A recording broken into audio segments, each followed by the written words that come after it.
já aprofundar um pouquinho mais em algumas doenças da córnea, tá? Só lembrando da córnea que a gente já falou em anatomia, que é a primeira lente do nosso olho, ela tem 40 dioptrias, tá? É difícil postar uma foto, né? Ficar uma foto assim, para que apareça a córnea, porque ela é transparente, né? Mas a gente consegue ver o reflexo dela aqui, tá? O reflexo da córnea, que é a nossa primeira lente ocular, tá? Ela possui 5 camadas, vocês já estudaram isso daí, e ela, né, a barreira de entrada dos vasos é o lumbo aqui, ela é totalmente avascular, tá? Por isso que ela é transparente.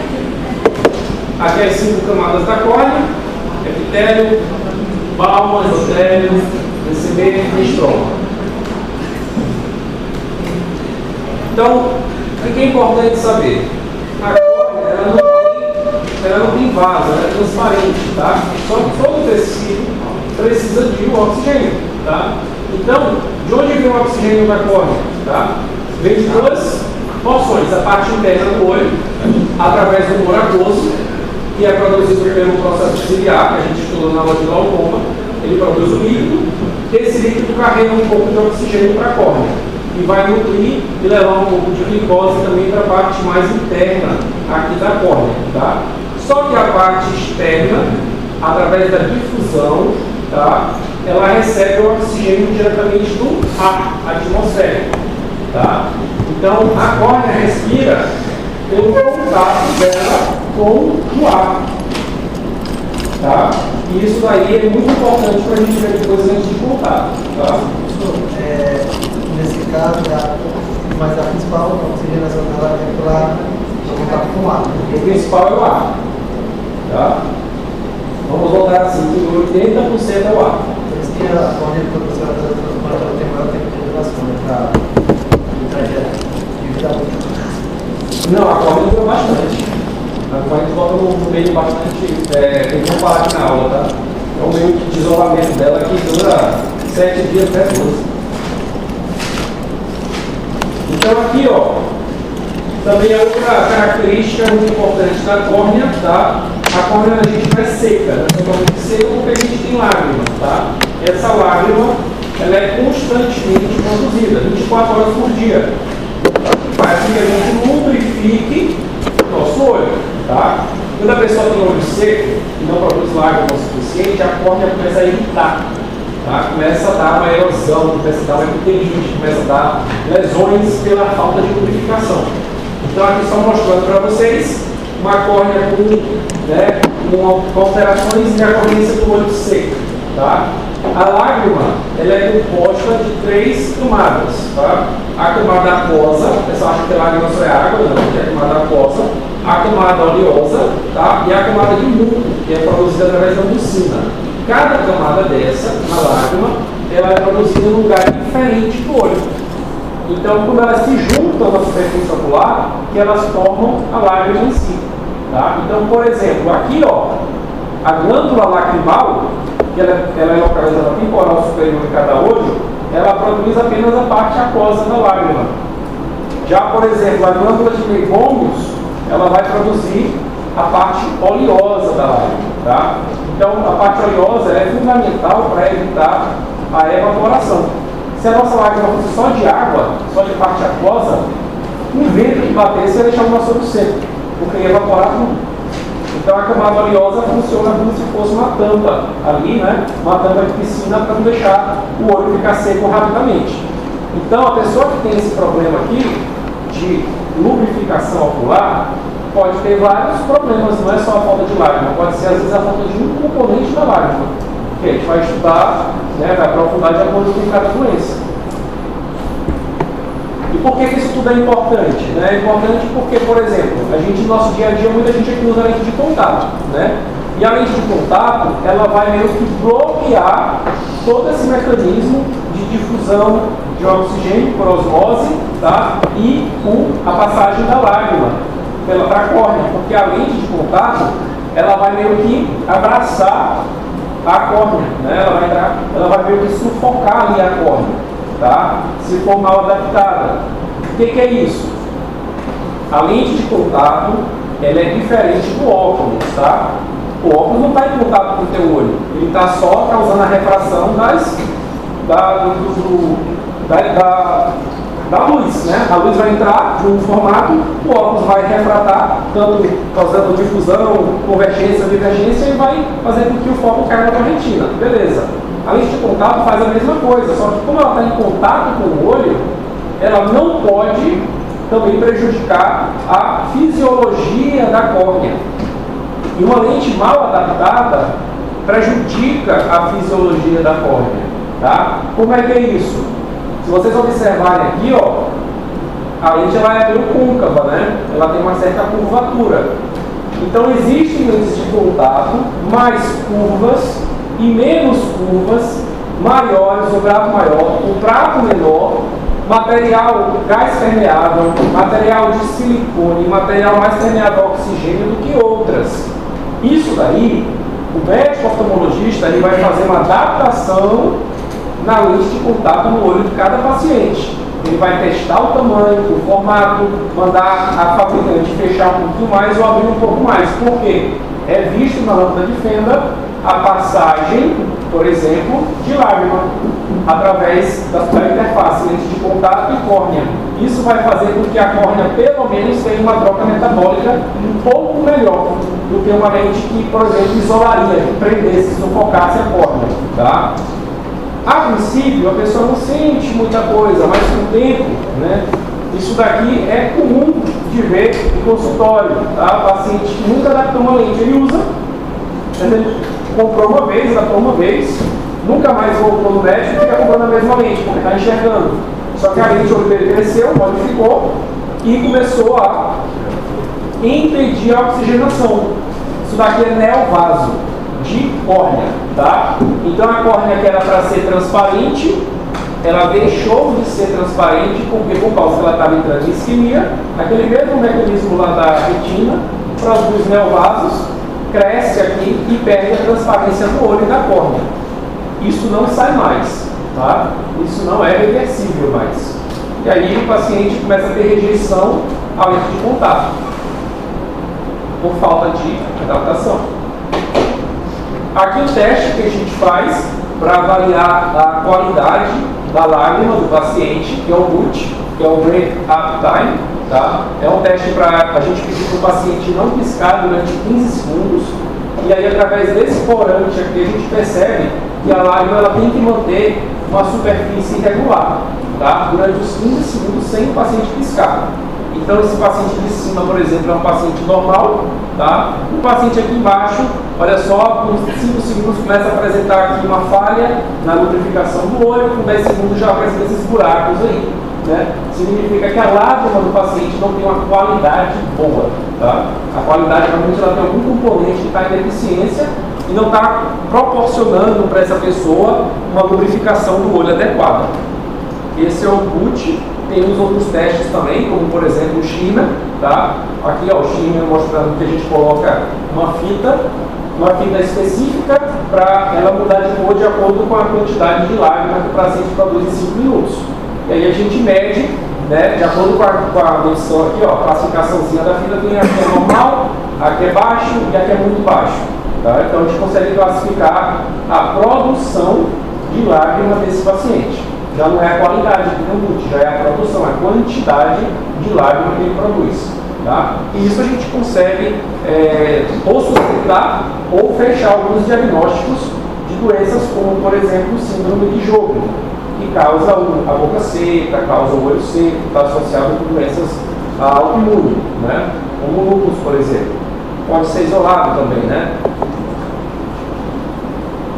Aqui é mais um teste que nós fazemos na córnea, muito específico, tá? Da camada endotelial. É a camada mais interna da córnea. Lembra qual é a função do endotélio? A função do endotélio é bombear todo o mucoso que chega na córnea para fora da córnea, para deixar ela sempre seca, para deixar ela transparente. A córnea ela só é transparente porque as células endoteliais elas funcionam como bombas que estão o tempo todo sugando o líquido que entra na córnea e jogando para dentro do olho.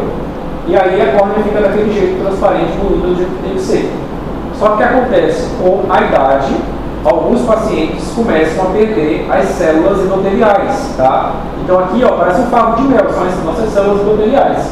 A gente vai perdendo conforme a gente vai ficando mais velho. Só que tem gente que perde rápido demais. A gente chama de butata. Essas pessoas que perdem rápido demais as células endoteliais, por um fator genético, elas começam a descompensar a córnea, quando ela começa a ficar branca. E aí a pessoa tem que ir para um possível transplante endotelial ou um transplante de córnea, tá? Isso também é importante, esse exame, tá? Que a microscopia especular, ela é importante para a gente verificar antes da cirurgia de catarata. Por exemplo, a gente vai operar um paciente, aí a gente avalia como que está o endotélio dele. Tá assim? Tá ok, tá ótimo.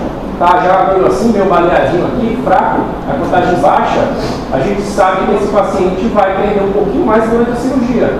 Então, provavelmente, ele vai precisar depois da cirurgia de catarata, às vezes, um transplante de córnea. Isso não é que a cirurgia de catarata deu errado, não, é porque ele já tinha uma quantidade de células baixa, vai perder mais um pouco com a cirurgia, isso é explicado para o paciente, e ele vai ter que correr atrás depois de uma substituição dessas células da córnea dele. Aí é transplante. Eu já tinha comentado com vocês, a córnea ela é um tecido mais inervado do nosso corpo, tá? Então, qualquer lesão na córnea, qualquer desepitelização, qualquer corpo estranho incomoda e dói bastante. Então, o paciente que tem alguma coisa, que tem uma lesãozinha, coçou o olho, feriu, ele geralmente vai procurar um pronto-socorro, porque é uma lesão que incomoda muito, tá? Alguns exemplos. Isso aqui às vezes é um besourinho que bate no olho dele. Aí ele meio que prende ali na pálpebra, né, ele piscando ali. Aí quando a gente cora para ver como é que está a córnea dele, isso aqui arranha, está toda arranhada, entendeu? Como cada vez que ele pisca, vai cortando aqui a córnea dele. Então esse paciente chega às vezes quase gritando de dor, e não sabe o que acontece, olha, não vê nada no olho, às vezes está escondido assim, na pálpebra dele. Outra causa de dor também muito importante seriam as lesões fotoelétricas, né? O soldador, né? O cara que vai fazer solda é o mesmo mecanismo da queimadura solar, tá? Só que isso aqui acontece muito mais rápido. Aí você bota o corante só fica em verde quando está desepitelizado, tá? Ou seja, esse verde que vocês estão vendo aqui, da fluoresceína, é patológico, né? É uma coisa alterada. Não era para estar verde, era para estar todo azulzinho, tá bom? E eu falei para vocês já da parte química, né? Queimaduras químicas aí, caiu do produto, né? Você não quer saber o que é, você vai lavar o olho do paciente, porque se demorar, aí é tarde, né? Aí vai chegar assim para o médico e não tem mais o que fazer, tá? Então, nesses casos assim, ó, por exemplo, tipo esse daqui, nem transplante dá mais jeito. Porque já foi tudo, a córnea já foi embora, o limbo já foi embora, já não tem mais o que transplantar aí. Esse paciente já cegou, tá? Quando é setorial assim, ó, aí a gente consegue ainda fazer um transplante e o paciente tem uma resposta muito boa. Pessoal, se quiser perguntar, pode perguntar, tá? As infecções de córnea, tá? A gente vai falar algumas infecções, tá? Qualquer bicho pode atacar a córnea. Qualquer bicho que eu falo é fungo, bactéria, vírus, ameba, tá? Então a gente vai mostrar só alguns exemplos, tá? De algumas lesões causadas por esses bichos aqui, por essas infecções, né? Por exemplo, a bacteriana, que é muito comum em pacientes que usam lente de contato, por exemplo, tá? Pseudomonas, muito frequente também, tá? São bactérias que causam lesões, úlceras na córnea. Úlcera é quando já adentra ali o epitélio da córnea, começa a causar infecção na córnea, e são infecções difíceis de tratar. Por quê? Porque é uma área do corpo da gente que não tem sangue. Então, como é que a nossa célula de defesa vai agir ali se não tem sangue lá para levar?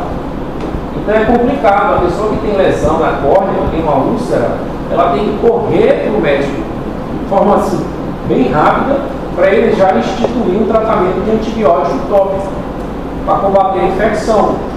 Se você demora para combater, a infecção alastra e aí às vezes o paciente pode perder até o olho, né? Mesmo por batendo, pode ficar cicatrizes, como essa daqui, ó. Né? Pode ficar branca na córnea local que a bactéria, né? Que a bactéria ela atacou.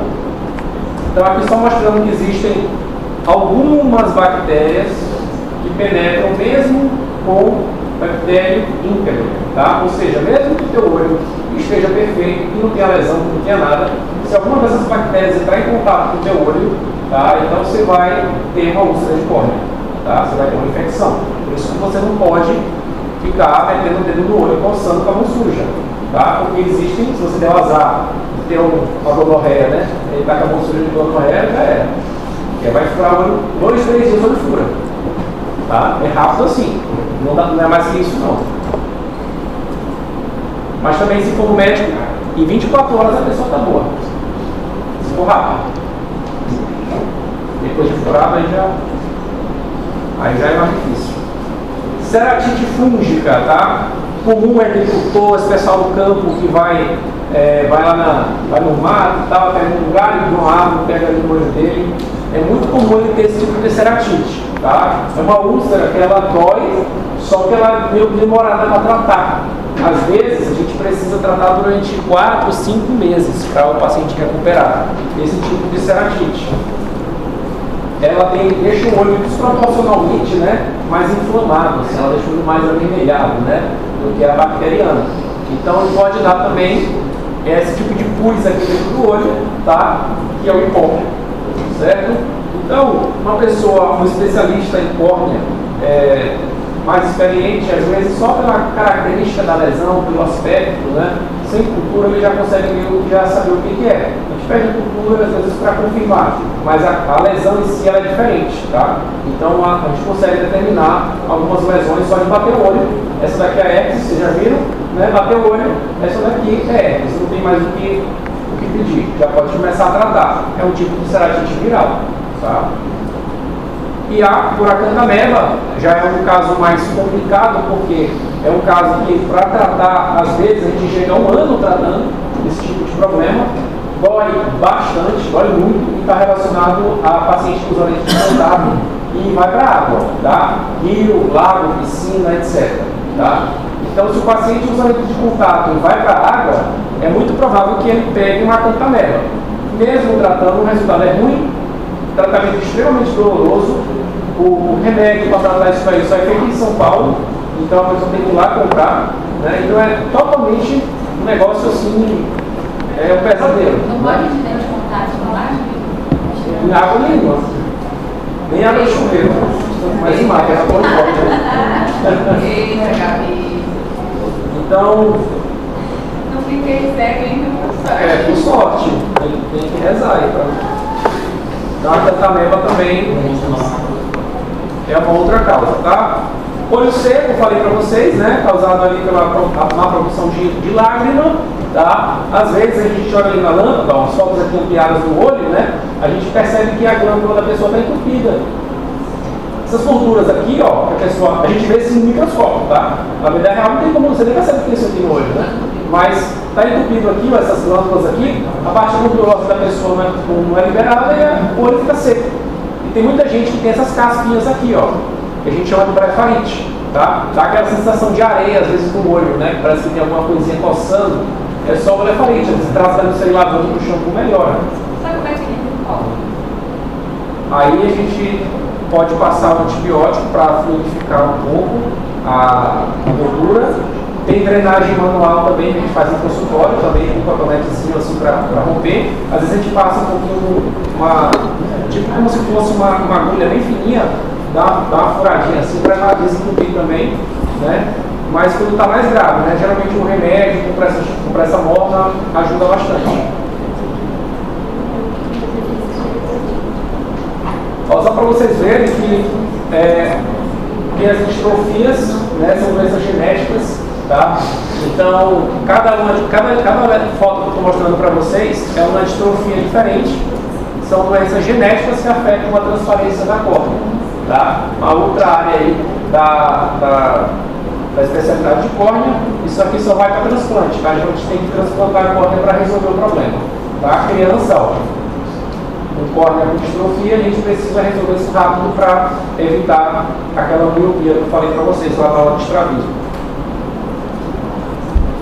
Ceratocone, geralmente tem alguém na sala que tem, né? O que é o ceratocone? O ceratocone é o astigmatismo, tá? Que ele vai aumentando muito a ponto do óculos não fazer mais efeito, tá? O óculos ele para, digamos assim, de funcionar porque já está tão deformada a córnea da pessoa, tão assimétrica, que a lente do óculos já não consegue mais resolver. Então a córnea fica em formato de cone, tá? Ela fica pontuda. Mostrando aqui para vocês o olho normal, o olho com ceratocone, tá? O que causa isso daí? Geralmente a criança, geralmente mais novo, né? Ela tem muita alergia ocular e ela começa a coçar muito o olho, começa a deformar a córnea. Se a gente não identifica isso rápido e trata, até estabilizando a alergia, dando antihistamínico, né? A gente não evita de chegar nesse ponto, tá? Então tem como tratar para evitar de chegar. Uma vez que já está assim, aí não tem como regredir, a gente tem que tratar para ver se melhora a visão, tá? Aqui alguns exemplos, alguns exames que a gente faz de uma topografia, tá, de córnea. É um exame que a gente costuma pedir para acompanhar quem tem córnea, a córnea já um pouco abaulada, já um pouco, né, única, né? Então aqui é um exame como se fosse a superfície da córnea. Era para ter uma cor só, né? A pessoa tem que ter uma córnea esférica, regular. Mostra que essa córnea, tanto essa como essa, ela apresenta um formato mais irregular.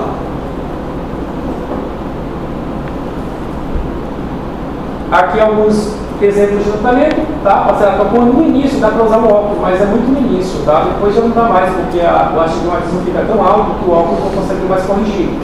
Aí a gente precisa montar uma lente. Geralmente é uma lente mais dura, a gente chama de lente rígida, para apertar o olho da pessoa.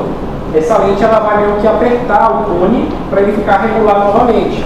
Tá? Então é uma lente que ela é feita sob medida de acordo com a curvatura de cada paciente. Tá? Precisa mandar fazer esse tipo de lente. Tá? Não é aquela lentezinha gelatinosa que a gente usa no dia a dia, não. Essa é uma lente já rígida. Tá? Outra opção de tratamento é o anel de Ferrara. Tá? Basicamente é uma peça que a gente coloca no estroma ali da córnea. É uma peça que tem a função de meio que alargar, ela empurra de dentro para fora a córnea para tentar fazer com que ela fique mais regular o formato dela. Tá? Isso aqui foi uma invenção de um brasileiro, o Ferrara, que ele é de Minas Gerais. Então é um tratamento que é bem legal, porque é muito utilizado aqui no Brasil. No mundo inteiro nem tanto, porque a pessoa não tem tanta experiência, mas aqui no Brasil é um tratamento que a gente desenvolveu e faz bastante. Isso é uma cirurgia de cross-link, tá? A gente aplica essa vitamina, é uma vitamina B, aplicada na córnea, aí tem um aparelho que faz a fixação dela e faz com que a córnea ela congele, praticamente. Congele assim, ela estabiliza, tá? Então aquela criança que está progredindo ali, que está ficando cega, que está no ceratocone cada vez pior, faz esse tratamento, é bem pouco invasivo, é superficial ali, e aí estabiliza a doença, mas tem que ser feito enquanto ainda enxerga.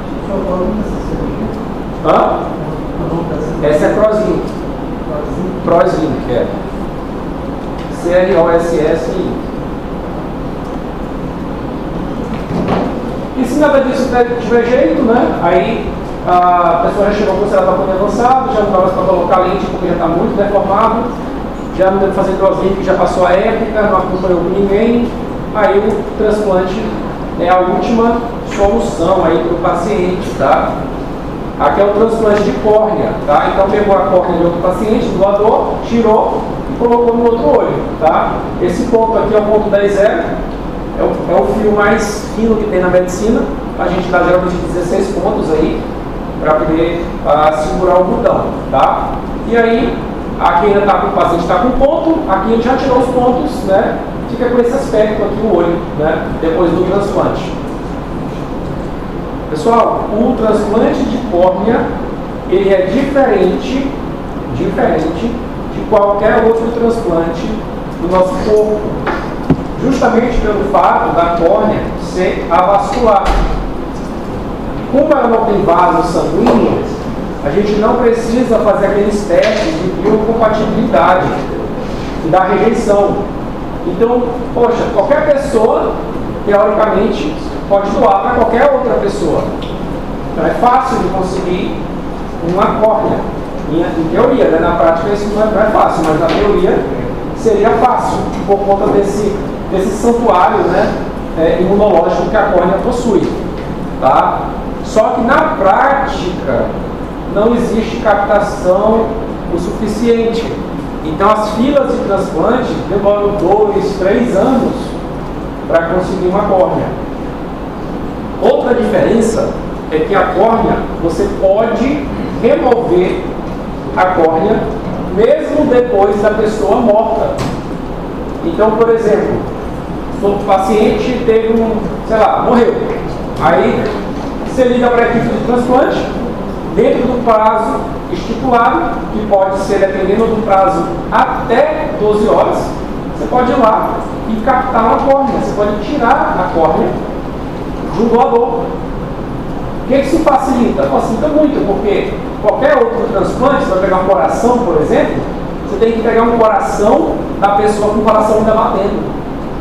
De morte cerebral, obviamente, né? Mas o coração tem que estar ali batendo, tem que estar na máquina, tem que estar na circulação extracorpórea, papapá.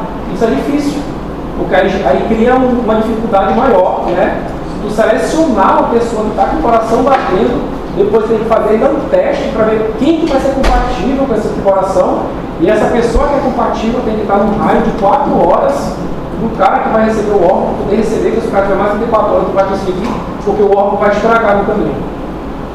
Então é uma complicação muito grande, e na córnea isso não tem. Você pega depois de morto, pode doar para qualquer pessoa, tu pode colocar no produtozinho ali, ó, que é o Optisol, que é um produto de conservação, que às vezes dura 2 semanas ali, esperando o doador chegar.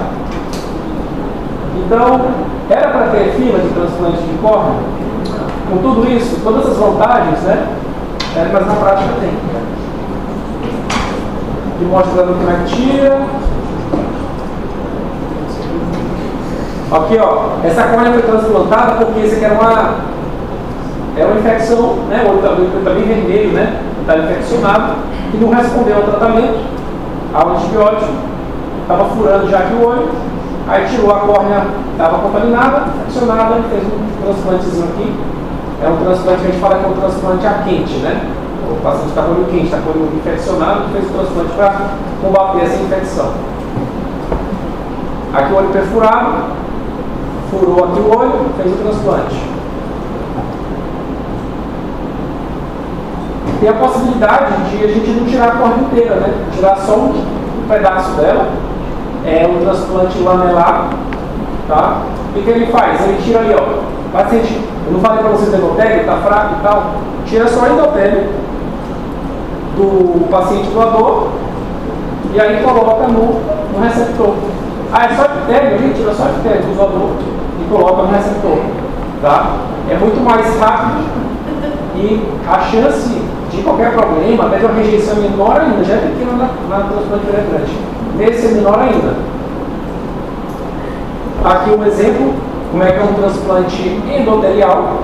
A gente enfia dentro do olho, um buraquinho bem pequeno, o endotélio, enroladinho como se fosse um pergaminho. Lá dentro a gente vai abrindo ele, vai abrindo, bota uma bolha dentro do olho, ó, que é a bolha vai empurrar o endotélio e a pele, vai empurrar contra a córnea para ele grudar, e aí o paciente vai aumentar a contagem endotelial dele, tá? Esse é o chamado de MEC, né? Um transplante mais, vamos botar assim, mais moderno, né? Você não transplanta a córnea inteira, transplanta só uma pequena parte. Aqui o Optisol, falei para vocês, tá? É um produto que a gente pode captar a córnea, né? A gente pode colocar a córnea dentro dele, 2 semanas depois a gente pode fazer o transplante dessa córnea, tá? Então facilita muito isso. Você pode até, por exemplo, captar uma córnea em outro estado, 2 semanas, pode levar qualquer estado e transplantar em outro estado. Acontece às vezes no estado solicitar, um paciente com mais urgência, né? Que está com o furado, né? E aí conseguir de outro estado essa córnea. Isso daqui são algumas contraindicações, né, São, assim, casos muito extremos para não poder doar, tá? Do lado esquerdo são as contraindicações absolutas, aqui. E do lado direito são contraindicações relativas, tá? Não é totalmente contraindicado, mas vamos botar assim, quem não está saturado vai isso aqui, entendeu? Mas isso aqui não, de jeito nenhum a pessoa pode transplantar, tá? O que não pode transplantar? Doenças que não tem a cura, por exemplo, raiva, né? O paciente morreu de raiva, você não vai pegar uma córnea contaminada e botar para outra pessoa, né? Paciente com AIDS, doença da vaca louca. Então são doenças muito assim, específicas, né? E vão impedir, tá, que o paciente consiga doar a córnea dele. Isso aqui é a córnea biônica, né? Isso aqui é o paciente, a gente fala que é uma ceratoprótese, tá? Isso aí, de vez em quando passa na internet como se fosse novidade, mas a gente tem há muito tempo, tem uns 10 anos já, tá? Que é uma córnea artificial, tá? Às vezes o paciente que ele tem um sistema límbico, vamos botar assim, né? Os vasos ali, perilímbicos dele, estão muito inunditados, ele começa a dar muita rejeição nas córneas, por causa que ele usou lente de contato errado, muito tempo, e vai muito fluxo de sangue ali para a periferia da córnea. Aí, às vezes, a gente pode colocar uma ceratoprótese como essa, e aí faz com que o paciente consiga enxergar.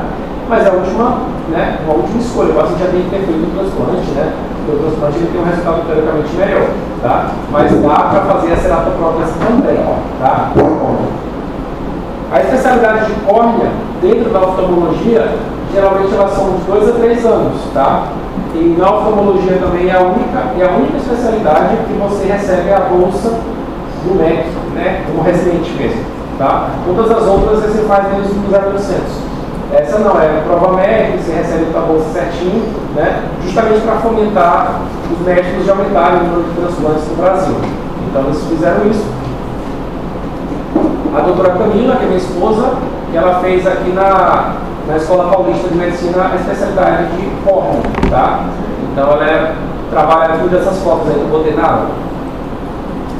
Dúvidas? Professor, o transplante tem mais ou menos quantos órgãos tem um tempo assim, de duração de córnea, O tempo de duração? Para pegar e transplantar, tu fala? Não, tipo, fez o transplante, quanto que vai durar? Quanto tempo Ah, vai sim. durar? Acho que geralmente a córnea, se você cuidar bem dela, dura a vida toda. Tá? Não tem que ficar trocando a córnea de novo, né? Isso é uma vantagem muito grande. Tá? E se acontecer de rejeitar e tal, também é mais fácil do que fazer um outro transplante. Tá? Dá para fazer. Tem estados lá no Sorocaba, tá? Não tem fila de transplante. Então lá, se a pessoa chega lá, no mês ela é chamada para fazer o transplante dela. Aqui em Porto Velho, 2, 3 anos. Então tem gente que sai da fila e vai para lá, né? Vai na fila de lá. Só que, se você entrar na fila de outro estado, você automaticamente sai da fila do estado do condomínio. E se te chamarem lá, tem que ir para lá, né? Então tem todo esse problema, né? Essa logística que às vezes a pessoa não tem condição de ir para outro lugar. Eu tive um tio que ele foi indo para a fila de transplante renal.